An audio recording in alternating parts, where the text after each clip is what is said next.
back, everyone, to Tech Tuesdays. Kevin Hunter, Harry Brelsford on the other side, and we have a special guest on the broadcast today. Laura Steward has joined us. So, Harry, I'm going to toss it your way, let you lead off, and have you introduce our guest. All righty. So, Laura and I come from the same industry. Of course, this is Tech Tuesday.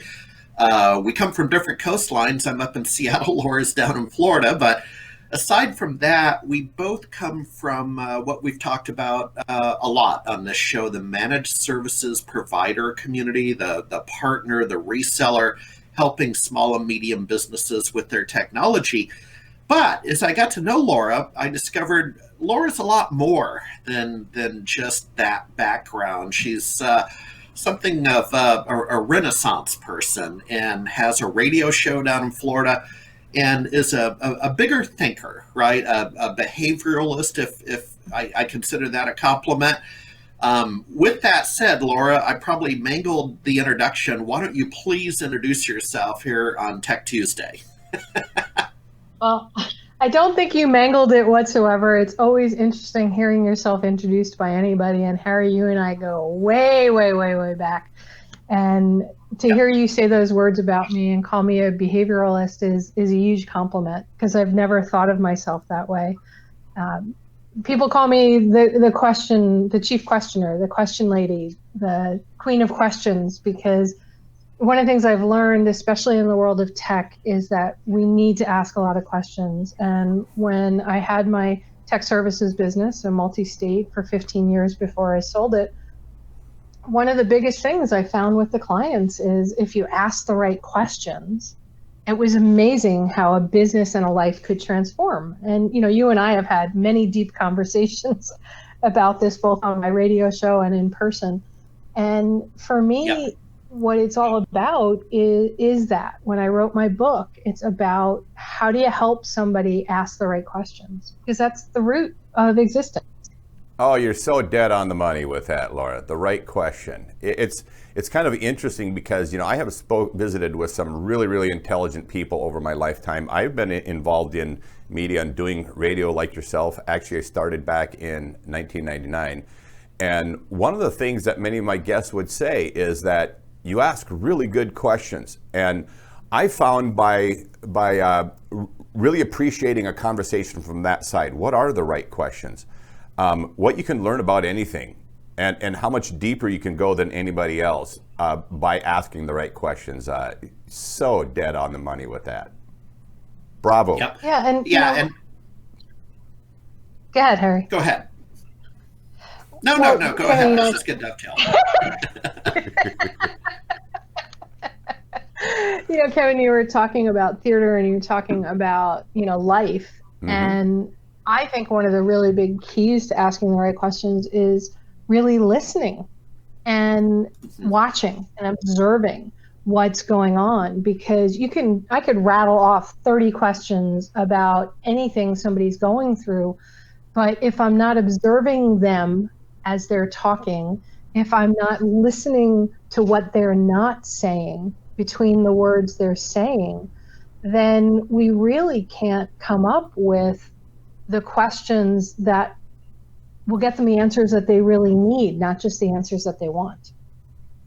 Most people can't formulate those great follow-up questions because they're not listening to what the guest is saying or the person is saying they're having a conversation with. They're thinking of what they want to say next. And that's a fault that a lot of people have. So you're right. Knowing how to listen and pay attention is a really key piece of that. So Laura, a couple of questions. I'm on your website and I'm looking at some recent radio shows you did. So it's WAXE 1370 AM, 107.9 FM. I'm assuming you're kind of in the Vero Beach area. What you're not South Florida and you're not North Florida. Do you call yourself Central Florida? What part of Florida are you in? The geography calls us Central Florida. We are right on the subtropic line. So Vero Beach, Sebastian area is literally right at the entry to the subtropic line. And the nice part about being that in Florida is, compared to where I came from in New York and Connecticut, is we get beautiful weather. We don't get big change of seasons, but we also don't get the hot, hot, hot or the cold, cold, cold. Versus if you go down south to like the Miamis and things like that, our weather tends to be beautiful most of the year round. Now, it's not San Diego 70s. We get our 90s, but there's always a nice ocean breeze. Yep. So I'm looking at some recent radio shows, and let's just take one that you did recently called A New Way to Market to Land Clients. So what was that radio show about? Everybody could relate to landing new clients. Oh, that was a funny show because my guest called in from Switzerland, which is always a lot of fun for me. And I'm trying to get somebody from Japan right now that we're trying to work, but the time change is really driving us crazy to coordinate things.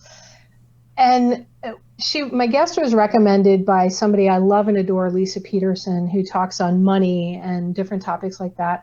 And she said, you need to talk to Sarah. She's really trying to get people to think differently about marketing from the, but wait, there's more kind of marketing that we're really seeing. Not only, the old Ginsu knives, remember those? But what we're seeing so much with internet marketing, right? It's a constant, but wait, there's more, which takes the people out of the mix and creates a frenzy of lack.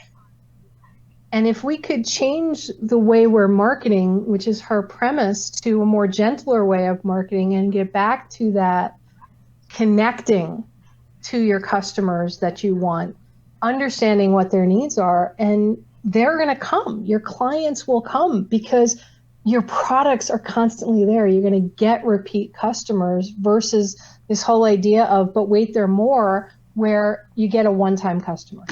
Mm-hmm. Kevin, you've lived in the world of sales and marketing in the real world. How's that sit with you? Well, I'll tell you what, something she said really key about repeat business. I don't think somebody is your customer until they've done repeat business with you. Somebody is just a window shopper or whatever you might want to call them, but they're not technically your customer until they've done repeat business with you. And you have to give them a lot of reasons as to why to do that. And I see in many people's strategy, because marketing is a lot more than advertising, and people tend to think that they're one and the same, but marketing is a completely different animal. And so even, as you know, Harry, I've cut my eye teeth on, I moved out of the radio world back in 2012 and went completely with online media like we're doing here today. And one of the things that I discovered in that transition, and this even dates back prior to that because I was doing online media in 2009. So I started to recognize the reasons why people visit the web. This is a if both of you have been on the internet today, I think I can pretty safely assume that. And you didn't go there to be sold something. You went there to be educated, informed, entertained, but it's something under those umbrellas, not on the to be sold.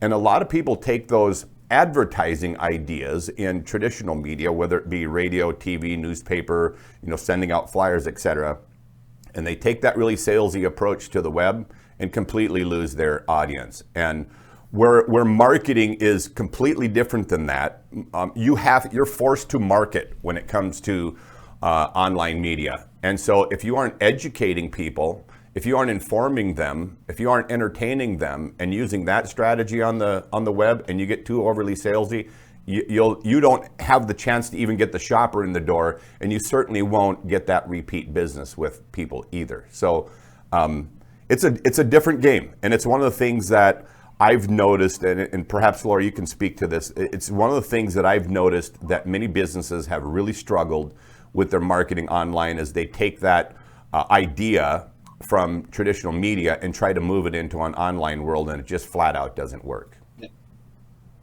Yeah, and I think one of the reasons it doesn't work is because they think that they have to market differently on the web. I see this with my clients that I do strategy work with all the time.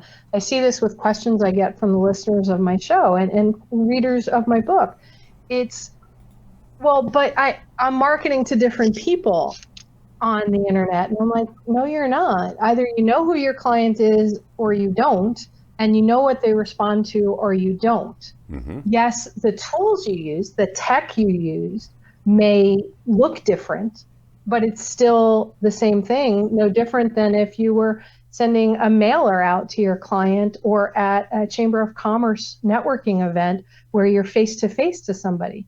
You want to use those same techniques, correct? I mean, would you guys disagree or do you agree?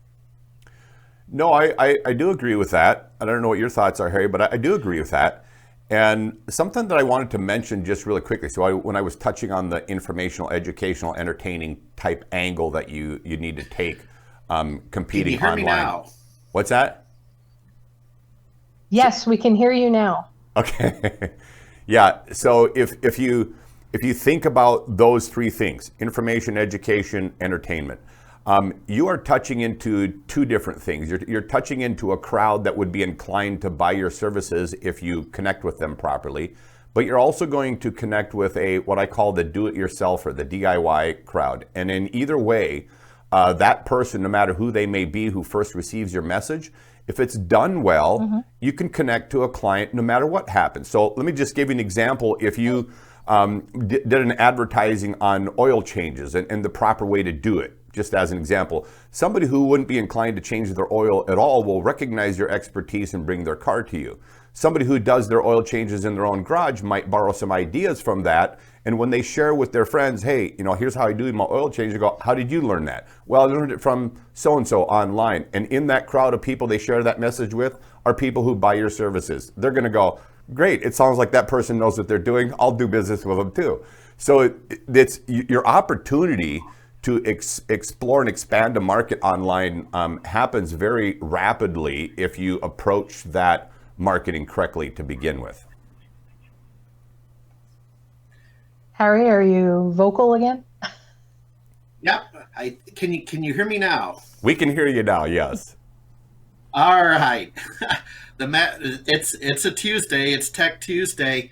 Actually, I'm just enjoying listening to you, but I know we probably need to bring this plane in for a landing. I would offer, Laura, let's get you back occasionally to continue this conversation, because you're helping us put the business back in the conversation of the Tech Tuesday show, and always a welcome addition. I mean, I've been told I can improve my listening skills a little bit, so I leave today's show richer than I came in.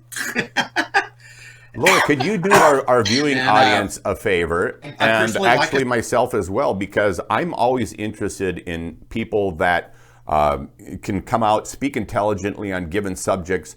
I'm one of those people that actually does engage with and schedule speakers in various areas of the country.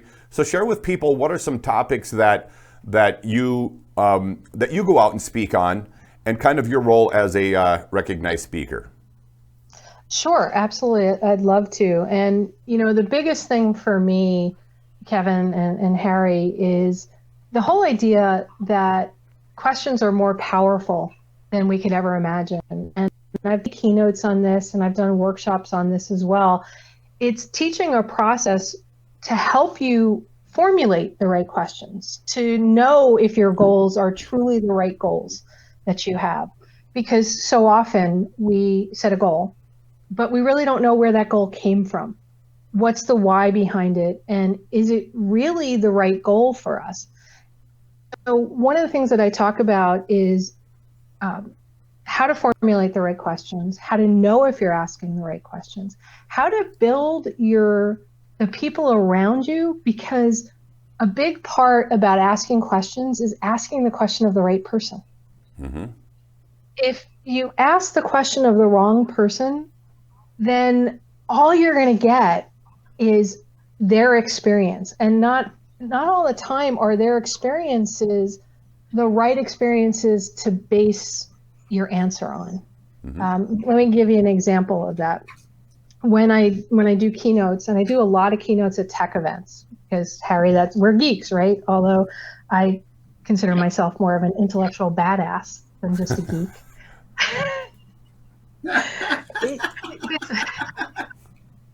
I saw it on a shirt once when I was coming out of an event I was speaking at. This woman in the bathroom had a shirt that said, "Nerd, I prefer intellectual badass." And it was so perfect. And I asked her permission to let me use that. So I use that a lot.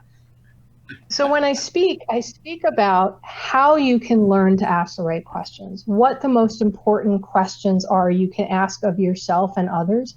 And Kevin, you'll probably appreciate this. Harry, you've heard this before. You know what the most important question you can ask yourself, especially when you're feeling stuck, is?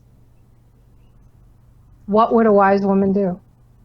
It's the title of my book. But you can put, what would a wise man do? What would somebody wiser than me do? So before you do anything, take action on anything, if you want to know if what you've asked or the answer you got is an answer that's going to move you forward, ask that question, because it sends out to yourself and everyone around you that you're open to possibilities that you don't know the answer. And it allows things to come in that you never thought about. So those are some of the topics that I speak about. I share my experiences. I had a business for 15 years, a multi-state business. I talk on a lot of business topics with entrepreneurs on how to grow your business, how to do strategy. I'm so excited. I've been working with a client right now. It's the first time since he started his business he's been in the black. And it's exciting, and it's about numbers, it's about goals, it's about understanding who you are in business. And to me, that's the most powerful question we can ask ourselves.